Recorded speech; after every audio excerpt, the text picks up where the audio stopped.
Se trata de David Miazo, economista, consultor económico, jefe de FADA, Fundación Agropecuaria para el Desarrollo de Argentina. David, bienvenido. ¿Cómo estás?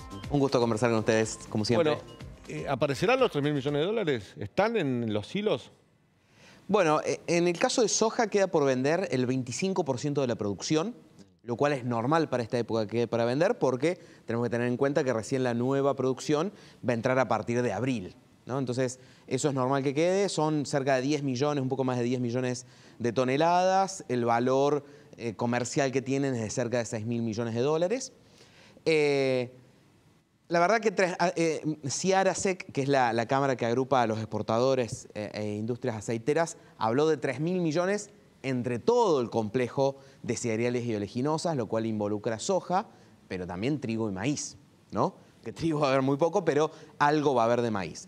Entonces, para redondearte, 3.000 millones parece un número alcanzable, pero no es un número para nada significativo. En septiembre fueron 8.000 millones de dólares y 3.000 millones de dólares apenas te alcanzan para 15 días de importación. Lo cual... Bueno, ahí Massa tiene un compromiso, por ejemplo, con las grandes empresas que se comprometieron al programa Precio Justo, que entraban a ese programa a cambio de dólares para poder importar insumos. Eso está a la vista de todo. Pero esos dólares hoy no los tiene Massa. A lo mejor con esto tiene algo para ofrecer, ¿no? Bueno, tal cual. A ver, claramente el incentivo es que el Banco Central no tiene reservas. Que el colchón de reservas que logró juntar con el dólar soja de septiembre, parte de esos 8.000 millones que acabamos de mencionar, ya los tuvo que vender en el mismo septiembre. Claro. Parte lo tuvo que vender en octubre, parte lo tuvo que vender en noviembre. Yo mismo me acuerdo de haberlo dicho, no sé si con ustedes mismos, conversando, que era una medida que iba a durar, o sea, que la mejora en términos de reserva iba a durar 60, 90 días, en el mejor de los casos, y es efectivamente lo que sucedió. Así que justamente viene a buscar un ingreso de dólares que no está, que además se esperaba diciembre, enero, febrero el ingreso de dólares del trigo, que no va a estar. El año pasado cosechamos 23 millones de toneladas. Claro, este año esperamos cosechar 11 millones de toneladas. Esos son un desastre. Esos son 4.500, 5.000 millones de dólares menos del trigo que se esperaba que ingresen ahora en el verano y que no van a existir. Claro.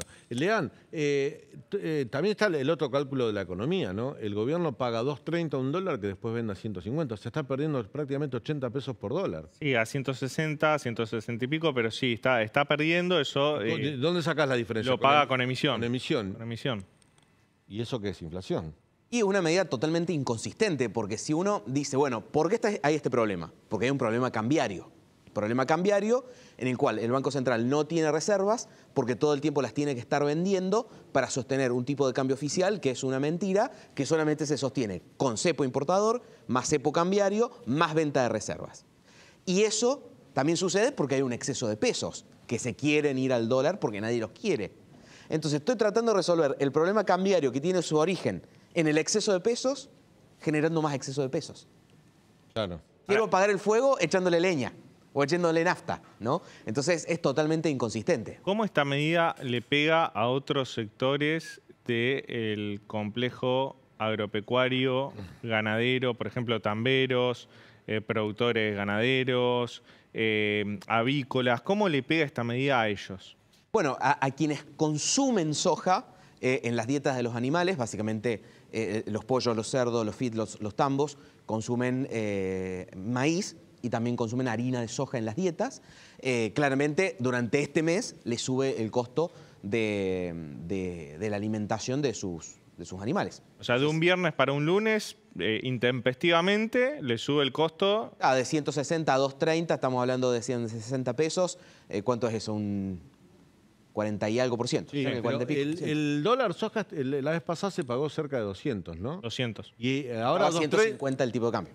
Claro. 140. Pero ahora se pagó a 2.30, que es el valor del contado con liqui. El contado con liquidación. ¿Por qué se tomó ese dólar como referencia? Porque es el con el que se financian los productores. Y sí, aparte hubiera sido muy raro como incentivo que le den una cotización que sea menor a la que está en los dólares financieros en el mercado actualmente. Hubiera sido un incentivo magro, ¿no? ¿Cómo? Perdón, ¿qué cuenta hicieron? Que el dólar soja, el valor de 2.30 es similar a la cotización de contado con líquido. No, 3.30 está. Son 100 pesos perdón, menos. el contado con líquido está a 3.30. Claro, no 3.30. Son 100 sí, pesos y sí, 13. No, no son 100. 2.30, claro, la diferencia está, estoy sacando mal la cuenta yo. Claro. Sí, Sí, por eso te lo pregunté porque... Sí, yo también me confundí. me confundí, claro. 3.30 es la cotización de contado con liquidez. Claro, sigue estando lejos. Pero bueno, el gobierno con esto, por tercera vez en realidad, todo el mundo habla de dólar soja 2, pero es el tercero. Nos estamos olvidando del 70-30 de Batakis, que fue en agosto, que no funcionó para nada. No funcionó. Pero claramente el gobierno está reconociendo que el problema es cambiario. El problema es la mentira que significa el tipo de cambio oficial a 160. Pero no te conviene en determinado momento, a ver, por ahí es una pregunta en bruto, no tirarla así en la mesa, pero ¿no te conviene ya poner un dólar, el valor real del dólar y abrir las exportaciones? Porque de alguna manera, si tenés necesidad de recaudar dólares, poné el dólar al valor que está en el mercado, salí del cepo y dejá que liberar las exportaciones. En algún momento hay que arriesgar a eso. Sí, las exportaciones y las importaciones. Hoy tenés 21 tipos de cambio para distintos tipos de dólares y hay algunos, como el dólar turista, el dólar Qatar, que todavía no se pueden poner en práctica. Todavía no se puede poner en práctica porque no tienen los mecanismos para hacerlo, están anunciados. Es muy desprolijo todo lo que está pasando. Tal cual, es muy desprolijo y también empieza a generar montones de incentivos negativos a los propios productores agropecuarios. Si sabemos que va a haber un dólar soja cada 2 o 3 meses, vendemos los meses que va a haber dólar soja y punto. Claro. O sea, y se genera un propio problema para el gobierno, porque el mes que no hay dólar soja, no hay venta. Yo soy productor de soja, digo, me guardo la soja y la vendo porque sé que en algún momento la necesidad del gobierno va a ser darme un dólar especial. ¿Para qué lo voy a vender en términos normales? Es como las moratorias o los blanqueos, ya sé que en cualquier momento viene una, entonces ¿para qué voy a pagar? Pero se van a terminar beneficiando las grandes cerealeras, porque el pequeño chacarero va a tener que vender al día, porque necesita el día a día, le va a comprar el exportador en las grandes cereales, la va a almacenar y la va a vender. Ese sí va a ser el negocio, ese sí puede esperar. Sí, bueno, y hay también algo que dijeron los productores con cierta razón, que sucedió mucho en septiembre, si ahora el impacto es un poco menor, no sé si va a suceder tanto, que es un efecto embudo. Salieron todos los productores, generaron una oferta grande de soja y los exportadores se terminaron quedando con 1/3 de la mejora cambiaria, la absorbieron los exportadores bajando el precio en dólares que pagan por la soja. Claro. Como había mucha oferta, dijeron, bueno, ahora te pago menos dólares, son más pesos, pero menos dólares.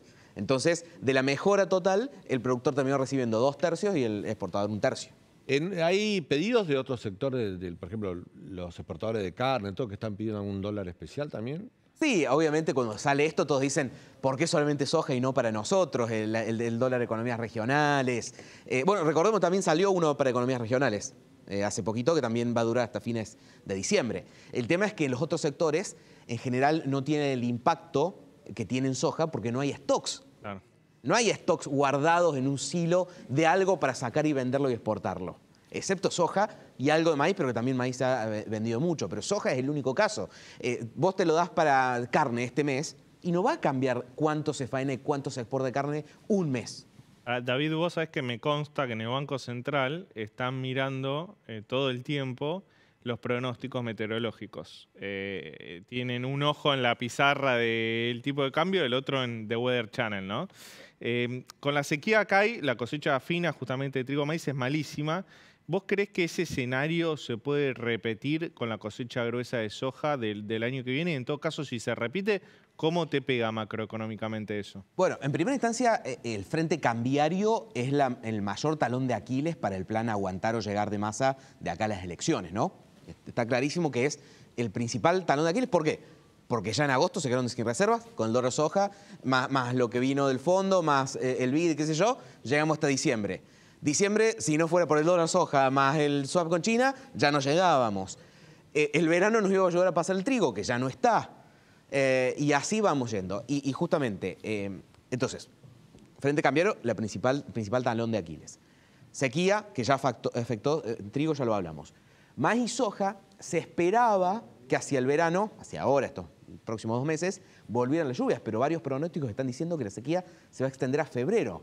Sobre maíz y soja ya se dio un primer efecto. El primer efecto es, se sembró más tarde de lo que se siembra normalmente en gran parte del país. Entonces, por ejemplo, maíz que iba a empezar a entrar en marzo, hoy no está porque no se pudo sembrar.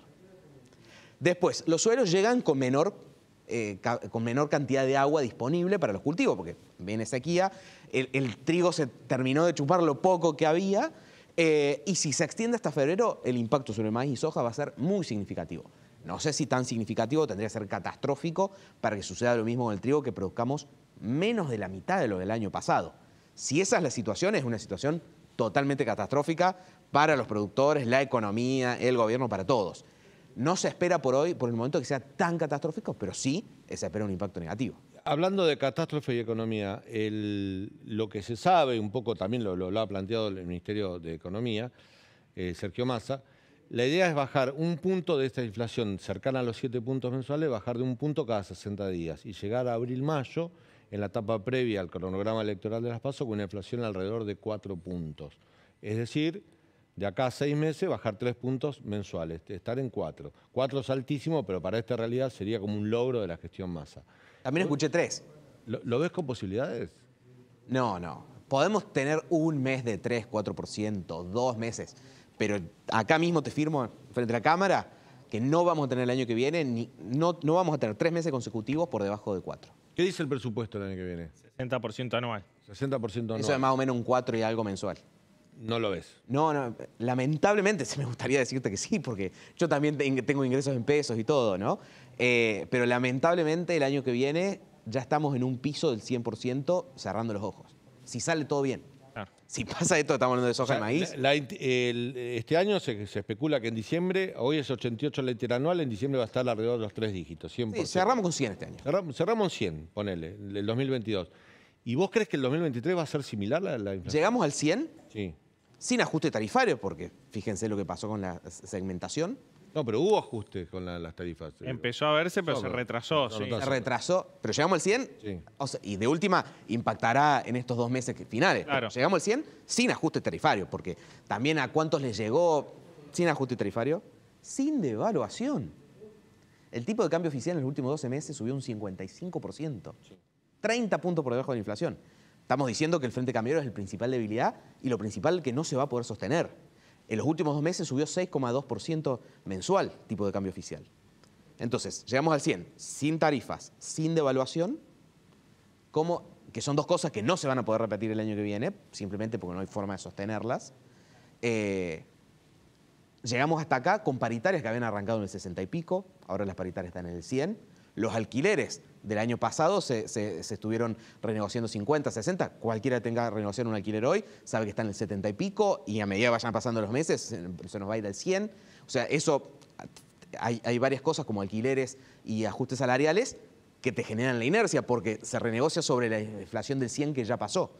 Entonces son todos factores que te dicen, mira, me parece imposible que el año que viene estemos por debajo del 100 y esto de hablar de 3, 4%, ya mismo te garantizo que no va a haber 3 meses seguidos que estemos por debajo del 4.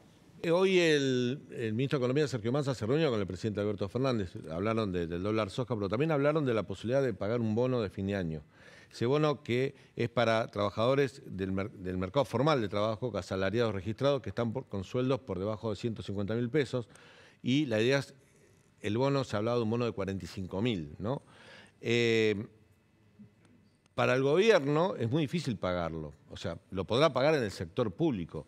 La pregunta que traslado, no sé si vos tenés información, y te pregunto a David, a los dos, si el sector privado puede afrontar un bono de 45.000 pesos para sus laburantes, no sé, las pymes, ¿cómo están? Y vos calculás que, por ejemplo, comercio, donde gran parte de los salarios deben estar Por debajo de los 150. por debajo de los 150, estamos hablando de un 30% del salario. Pero por única vez, es un Significativo. bono, por única vez. Y en el mismo mes Que pagás el aguinaldo. pagan aguinaldo. Claro. Sobre todo las pymes la van a tener muy difícil. Las empresas más grandes la podrán pilotear un poco mejor, pero las pymes la van a tener más difícil. También es cierto que muchas de las empresas grandes de algunos sectores vienen cerrando paritarias relativamente buenas, por decirlo de alguna manera, bancos, industria metalúrgica, y puertos, hoy, ayer, industria aceitera, digamos, todos los gremios un poquito más fuertes ya vienen con buenas paritarias. Es decir, que las empresas que tendrían capacidad de pago ya están cerrando buenas paritarias. Pero las pymes, la verdad que el mismo mes del aguinaldo, otro 30% vía bono. Las pymes tienen otra dificultad, que es que se está enfriando la economía, se está enfriando la actividad, con lo cual tienen menos ingresos y si tienen que pagar el bono y el aguinaldo, más egresos ese mes, con lo cual... Muy buen punto, porque algo que veníamos viendo es que caída de poder adquisitivo todo, pero el consumo venía sostenido hasta mitad de año. De mitad de año para acá, cada vez hay más señales de deterioro del nivel de consumo en muchos sectores, y esto le pega de manera directa a las empresas. David, antes de despedirte, te pido, como economista, trabajás en FADA, digo, manejan algunos datos, hacen proyecciones. Tirame 3 datos relevantes de la economía 2023, que vos que digas, estos son buenos, o algún datos buenos y datos malos, pero que van a ser relevantes el año que viene. Bueno, lo principal que nos afecta a todos es la inflación. Ya dijiste que va a estar en 3 dígitos. Muy difícil que esté por debajo del 100, lamentablemente. Eso, inflación. Crecimiento, estos últimos meses empezamos a ver un estancamiento. Las principales consultoras, ninguna está estimando más del 1% para el año que viene, y la sequía impacta de manera directa sobre esto. Sí. El agro es 1/4 del PBI nacional, y con el consumo interno y todo debilitado, tampoco va a estar traccionando. Entonces, actividad económica estancada, vamos a tener lo que se le viene llamando la estanflación, inflación del 100, con crecimiento 0. Y la mayor cuestión va a estar puesta en el tipo de cambio. Si el gobierno logra con estas microdevaluaciones llegar con un tipo de cambio oficial de acá a las elecciones a este ritmo, probablemente cercano de los 300 pesos, un 6% mensual, de acá a octubre, noviembre del año que viene, tranquilamente podemos estar cerca de los 200, entre 250 y 300 pesos, el oficial. Ahí bueno, en el presupuesto dice que el oficial va a estar 260 en diciembre del año que viene. 269. Sí. 269 en diciembre del año que viene. Sí, eso claro. dice el presupuesto, ¿no? Sí, y por eso te digo, octubre, o sea, eso, 100% que te daría un 6% mensual. Desde ahora al año que viene te da 350. Claro. Por eso, llegando a las elecciones, no estaríamos muy lejos de 300, muy probablemente. Y el Blue, es la gran cuestión. Moritán lo mataron con García Moritán cuando dijo hace unos meses que el dólar podría llegar a 400 mangos. A ver, por inflación, estamos hablando dentro de un año un dólar 600 pesos. Por inflación estamos hablando de un dólar de 600 pesos el año que viene. Claro. O sea, si al Blue hoy le ponemos inflación de 100%, y hoy está 3.20, estamos hablando de 6.40 de acá a un año. O sea, entonces, ¿el Blue está retrasado respecto a la inflación? Sí, por ejemplo, el último año, hace un año estaba en 200 pesos. Hoy está en 3.20. La inflación fue del 88, hoy debería estar en 360, digamos, 360. Si lo ajusta por inflación. Claro, sí, 360. Así que... Bueno, hay cepo también, ¿no? Vos fíjate, en julio... claro, sí. Pero en julio los paralelos, los financieros, trepó a 350. A 350, después... Después bajó, pero se puso cerca de ese número que tendría que estar hoy. Y el Blue llegó a estar 3.30 y pico en julio con la crisis de Batakis, ¿no? Y eso solo se detuvo con cambio de gabinete económico, tasas de los plazos fijos efectivas por encima del 100%. Siguen estando, sí. Siguen estando, pero ¿a qué voy? A medida... En ese momento tenemos una inflación anual de 70 y pico. Si la inflación sigue el ritmo que trae, ese 105, 107% de tasa efectiva anual de los plazos fijos... Va a quedar corto. Va a quedar corto. Ya está quedando corto. Me contaban fuentes en el sector bancario de bancos de que la gente está desarmando plazos fijos y se está buscando otras alternativas de inversión, de ahorro, fondos comunes de inversión, o ir al dólar financiero. Ya eso está pasando. Tal cual, porque el problema es que hay 9 billones de pesos, con 12 ceros atrás, metidos en las LELIQs. Y esos son plazos fijos, o sea, plazos fijos que la gente y las empresas tienen y que los bancos se dan vuelta, y como no tienen a quién prestarle 9 billones de pesos, se dan vuelta y se lo dan al Banco Central. El Banco Central les paga 100 y pico de por ciento. Esto es importante. ¿Hay algún economista en un cráneo de ustedes que esté pensando cómo desactivar esa bomba a los LELIQs? Sí, todos. Entiendo que cualquiera que esté pensando, forme parte de los potenciales equipos de gobierno. Una que no sea un potencial plan Bonex. ¿Hay alguna idea que no sea darle bonos por esos...? ¿Qué te dicen los políticamente correctos, no? No, el crecimiento más un plan económico, más la confianza va a recuperar la demanda de dinero y eso lo vamos a ir absorbiendo. Narnia. Narnia. Claro. ¿Y por qué nadie lo dice? ¿Por qué no se escucha mucho? Y va a ser uno de los pocos que va a escuchar decirlo. Lamentablemente, estos desequilibrios monetarios, que en realidad es toda la emisión y el déficit público pasado acumulado, hasta que llega un punto que se hace una bola de nieve tan grande, lamentablemente en la historia argentina y del mundo se ha resuelto de dos maneras. Mega devaluación. Bueno, hoy 9 billones son 30.000 millones de dólares, a 300 y algo. ¿no? Son 30 y pico mil millones de dólares. Bueno, una mega devaluación, que el dólar libre se multiplica por 3, se vaya a 1.000, bueno, eso se convirtió en 10.000 millones de dólares, dejó de ser un problema. ¿No? Una mega devaluación, que son todos los impactos después, obviamente, si estamos hablando de un dólar de 1.000, nos podemos imaginar el impacto inflacionario, etcétera. O un plan Bonex. Bueno, vos tenías un plazo fijo, ahora tenés un bono que vence dentro de 10 años. Lamentablemente, la historia te dice que así se ha resuelto. ¿De qué otra forma menos traumática se podía resolver? Y bueno, son 30.000 millones de dólares entre una cosa y otra, conseguís un financiamiento internacional y lo cambiás, decís, bueno, vos tenías plazo fijo, te ofrezco dólares, liberemos todo y te ofrezco dólares a 350 y lo saneamos. Y me quedo debiendo 25.000 millones de dólares afuera, ¿no? Esa sería una opción, pero hoy no existe, porque no existe ese financiamiento. Probablemente podría haber sido una opción en 2016, pero no se hizo. Entonces, lamentablemente, no son buenas las pocas opciones que hay. Y lamentablemente, si alguien decide no solucionarlo de fondo y seguir estirándola, convivís con esto, con una bomba de tiempo, que es ese embalse de pesos que en cualquier momento se va directo al dólar, ¿no? Porque eso es. A ver, ¿a cuánto estamos de un dólar blue a 600 pesos? A que la suficiente cantidad de gente diga, che, no renuevo el plazo fijo, me voy a comprar dólares. Claro. A eso nada más. A eso es lo que estamos, a que la suficiente cantidad de gente se asuste, que encima no se asusta por sí sola, sino que si el dólar se fue a 3.20, 3.40, 3.50, se empieza a asustar. Y eso puede pasar porque, como decía Leandro, las tasas se están quedando cortas también. Claro, y la única forma de eso es, bueno, no te vayas porque yo te doy 100 y pico de tasa de interés. Vos calculás 100 y pico de tasa de interés hoy, podrías hacer la cuenta, significa un dólar blue del año que viene 640. ¿Realmente el dólar te va a dar eso? Te conviene quedarte con la tasa en pesos. Y ese es el único juego que te lo detiene. Pero, ¿cuál es el lado B de eso? Que si yo tengo 9 billones de pesos a los cuales le pago más de 100% anual, dentro de un año voy a tener 18 billones de pesos. Una bola de nieve. David, gracias. Un gusto. Muchas gracias por tu visita. Bueno.